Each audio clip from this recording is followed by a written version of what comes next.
I love the discussion on this app about realistic Pokemon teams, and I wanted to make one as well.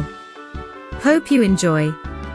There are so many Pokemon that I love and would love to have on my team, but for a real-life scenario, I would be very limited. For starters, no pun intended, in real life I live in a small apartment with 2 cats. Even if I was a trainer part-time, I think I still wouldn't make enough to get my own house with large yard. Though I would be saving for it, but I think we would be able to afford a larger apartment. I would imagine, if Pokemon were in our world, apartments would have a strict no fire types policy, because of the inherent risk, especially ones that are made of fire, like Slugma. Additionally, there are weight limits to consider, many apartments have that, and many Pokemon are a lot heavier than they look, so large Pokemon are out as well. I would also avoid electric types. While they would help with the electric bill, as I read, many of them emit a big electric shock when startled or stressed, which could knock out the power to many other apartments and get me a big fine, if not outright killing me if I got shocked. I would also have to limit having too many ghost types, which I love, because their lore is actually really messed up, and I imagine there would also be a big stigma against having them, like how many apartments won't allow certain dog breeds, because of their perceived aggressiveness. Personally, I would also avoid Pokemon that evolve through regular leveling or through friendship, as this could cause mine to evolve accidentally while we're in a living situation that may not be able to accommodate them. So I also limited those. And here is my team. I'll explain each of them. I think my first and oldest Pokemon would be my shiny Gardevoir.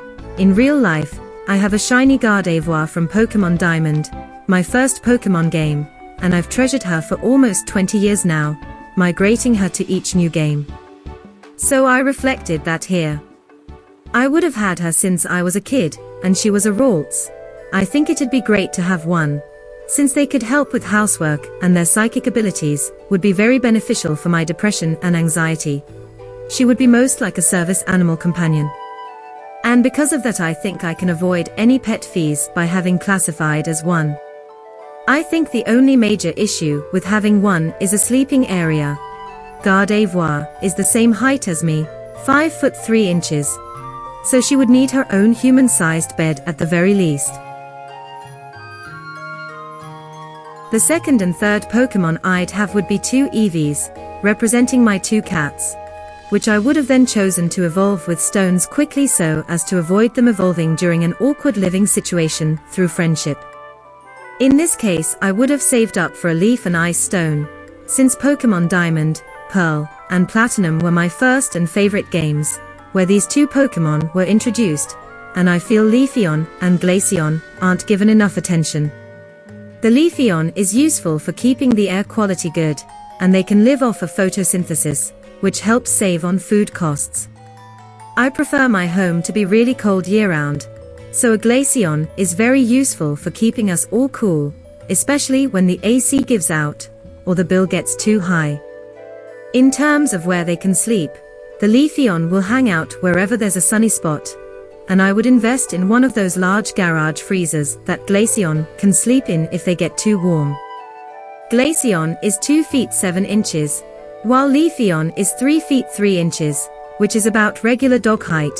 It'd be a lot, but I think we could all be comfortable with proper space management. One of my previous apartments was near a very wooded area, so I would often walk in it. I think that would be where I find my next 2 Pokemon. I would find a Drifloon there, likely because the apartment complex has a lot of families with children, and rescue it. No doubt at least some families would want them gone, because of the superstition that they steal children, and I'm pretty gothy, and like misunderstood animals. Since they are small and light, housing them wouldn't be an issue, and they can easily play with and enrich my Leafeon and Glaceon. I would also save up for an Everstone to give to the Drifloon so it doesn't evolve, since I don't have the room for it. I would also rescue a Mimikyu for similar reasons. I imagine I would find it riffling through trash, and take it in. Since I like Drifloon, I would offer it a Drifloon doll as a host rather than its old Pikachu rags.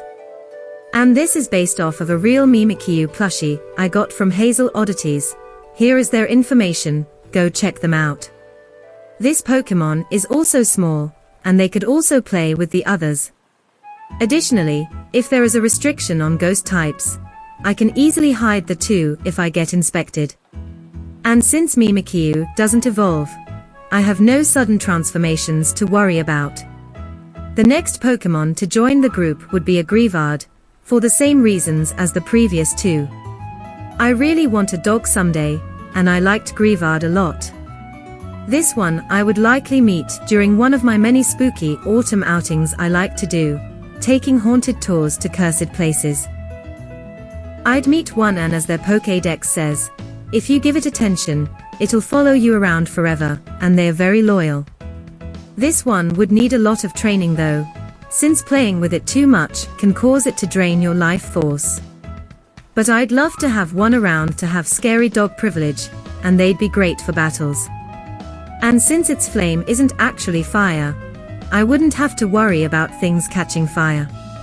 The only major issues with having one, besides the extra training, would be that I would also have to give them an Everstone to keep them from evolving. Since Houndstone is over 6 feet tall, I also don't think I'd be able to hide them from the landlord like I could with Mimikyu and Drifloon. So I'd have to pay the extra pet a Pokemon fee. Now you've likely noticed how my team has 7 Pokemon instead of 6. I was going to keep it at 6, but I think we can all agree to make an exception for Vaporeon. It's my favorite of all the evolutions, and I would rescue one from a bad situation, if you know you know, so I wouldn't hesitate to give them the home they deserve.